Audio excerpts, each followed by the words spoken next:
যে তার জন্য নেকি লিখিয়ে করতে চেয়েছে, পরে কথা কি হয়েছে, করতে তো চেয়েছে, লিখে দাও।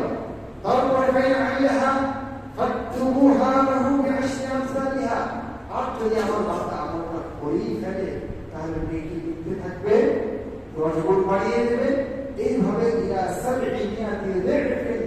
700 গুণ পর্যন্ত নেকি বাড়াতেই থাকবে।